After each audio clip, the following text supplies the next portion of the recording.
So you picked up or you're thinking about picking up IK Multimedia Stealth Limiter because you want to add it to your own productions to make them loud AF. Maybe your mixes sound like wasting away, I can't feel anything. You know, you're getting a little bit of that distortion effect that isn't so desirable, and you want them to sound loud, but you want them to sound loud and clean, just like this. Wasting away, I can't feel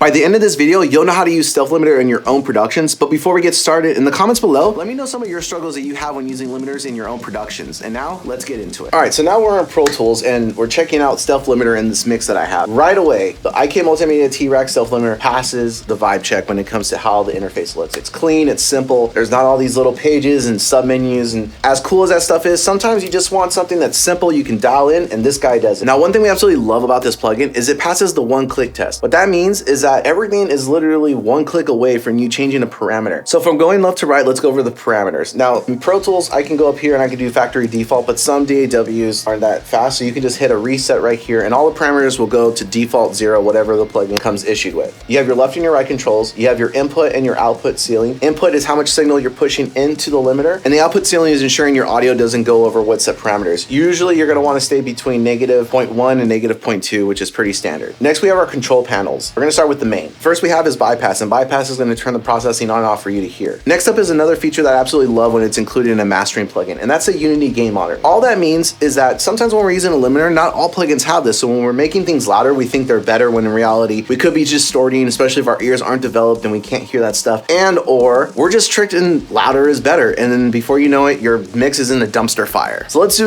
do an example of it. I'm gonna actually not have it in, I'm actually gonna do it right now, not engaged, and let's listen to it.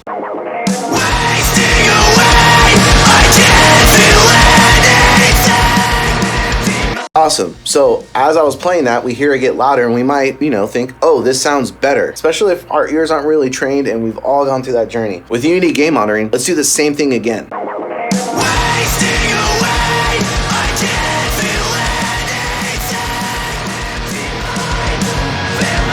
It didn't get loud this time, but we could hear what the limiting was doing to the signal. And when you're first getting started and even experienced, having this feature is so helpful because without it, it's really easy to overbake and overcook your limiting. And before you know it, you're like, it sounds great in my room, but when I go to the car, it doesn't sound how it sounded in the studio. Using a feature like this, you can hear that distortion very early on and train your ears to hear it. And the cool part too is that the bypass works with it in conjunction. So if we were to, let's say, push it to this and put Unity on.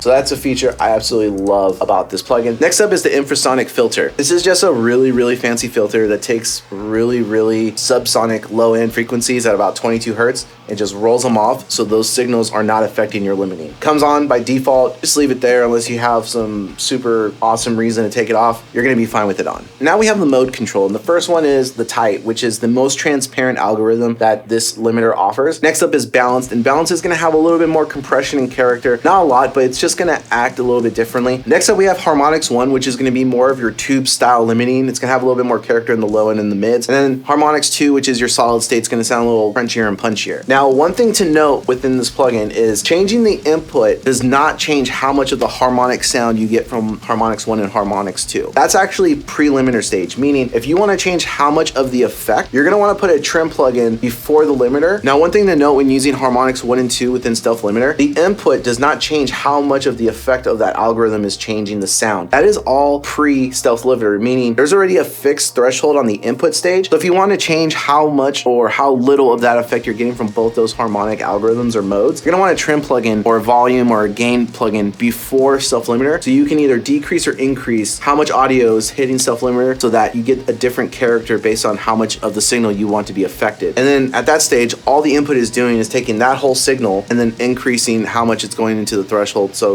yes, you're gonna get that loudness. So keep that in mind that if you're gonna use harmonics 1 or 2, you might wanna put a gain or trim plugin before Stealth Limiter. And if it's getting too gnarly in the sound, there's too much character, too much distortion, or whatever's happening, try decreasing the amount that's hitting the Stealth Limiter and then increasing the input within Stealth Limiter and then to make up for that gain. You might find that sweet spot that fits your mixes. The next control we have is inner sample peak limiting. And to be honest, this is gonna be a video in and of itself because there's just too much nerdiness to talk about. I'm not gonna go too depth, but just know that it comes default at 4x, and that's what most of of you will need. And if you want to get really nerdy, you can put it up to 16, or you can just turn it off. Now, one thing to know within the metering section that we'll get into in a minute, right here, you see how this is highlighted for intersample peak limiter. When we turn that off, it's not there. So that's a good way of knowing and just seeing on a first glance if it's engaged or not without looking over here. Next up is dithering, and dithering is going to be off for the majority of the time using this plugin within your DAW. But then when you go to bounce and make your bounces, if you're using 16-bit or 24-bit, just make sure one of those are selected. Again, this is like intersample peak limiting, so I'm just going to make another video that talks about dithering. We have our input metering, our gain reduction metering, and our output metering, which makes life super simple and easy and great. Another two cool features about the IK multimedia stuff in this plugin is that you can have 4 different presets, so you can bounce it around 4 different settings, see which one fits the mix at the end of the day. Just for fun, let's bounce around them.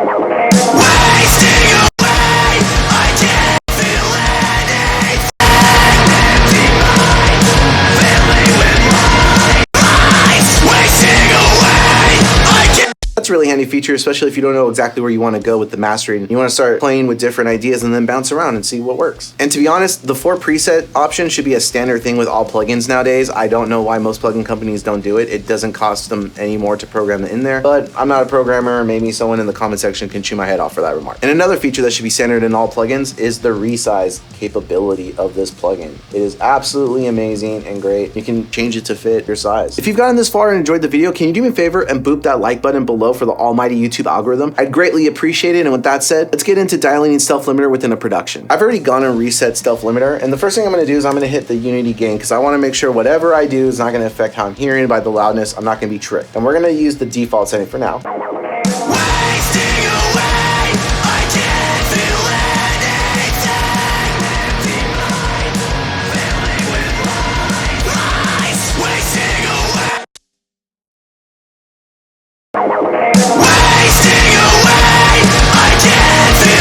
Next, we're going to go to the B preset, and if you're wondering why, well, the way I see it is we have 4 different modes: tight, balance, harmonics 1, harmonics 2. Why not dial in 4 different settings using those 4 different algorithms to something that sounds about what we'd like, and then bounce through those as we're listening to the track to find the limiter setting that we actually like and prefer, as opposed to just moving knobs and blindly going. Again, this is why I think every plugin should have this feature, so that you have your options, especially if there's different modes and stuff. So let's dial into the next one. Let's bring in unity gain.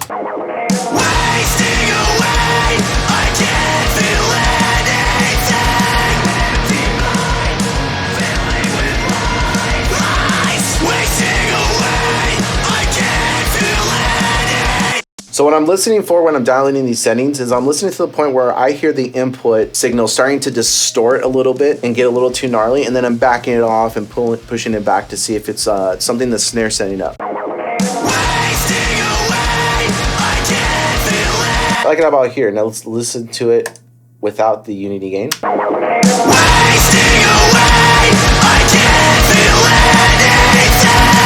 All right, so A is tight and B is our balanced. I'm gonna bounce between both of those for now.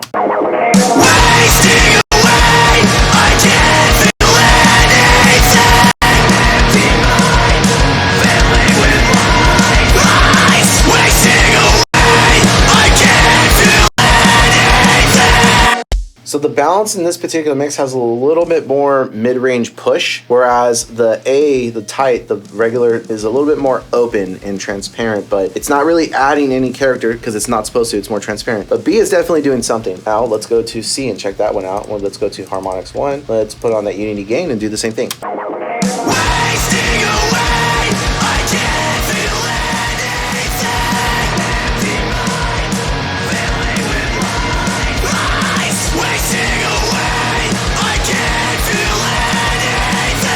All right, let's listen to it without the unity gain.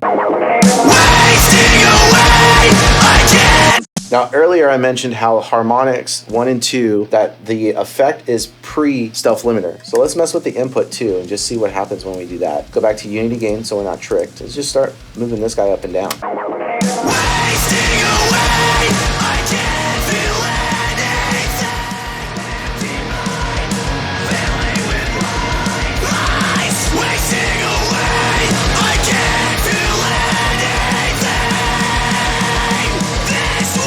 All right, since I brought down the input pre-stealth limiter, let's increase the input over here just to see what happens.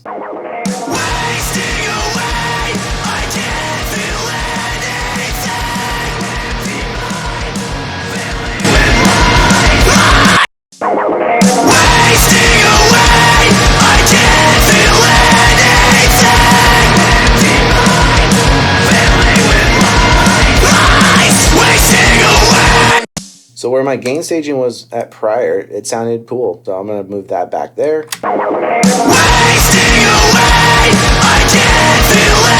Interesting. Listening to it now without the unity gain, I can hear the bass in about 1 to 200 hertz get kind of obnoxious sounding. It's not bad. It's just really abundant. Let's take a listen again.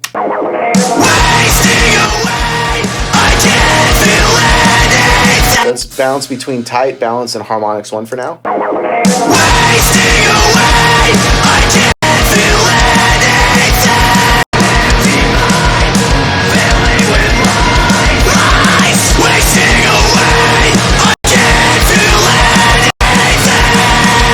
So it's like A is just the mix loud, which is cool. And if you have a mix that you don't want a limiter to do anything, it's going to do exactly that, what it's supposed to do. B is adding more of that low mid-range punch, that energy and that vibe that we like. The bass is a little bit tighter and forward. The snare is really coming at you. And the vocals in the body just sound a little bit more forward in that area as well. And when we get to C, it's doing exactly what a tube saturation type thing would do. It's adding more low-end beef. It's adding a fatter mid-range. And it's giving you all that goodness that you want from a tube characteristic. Lastly, we're gonna go and we're gonna hit harmonics 2, which is gonna be that solid state that I mentioned. Bring up that unity and let's check that out.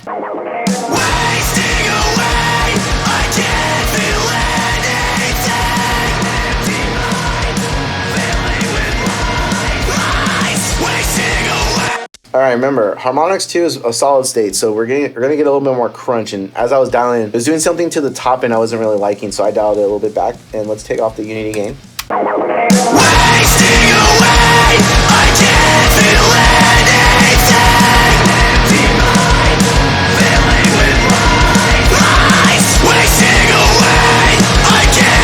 Cool, so let's bounce between all 4 modes now and check it out.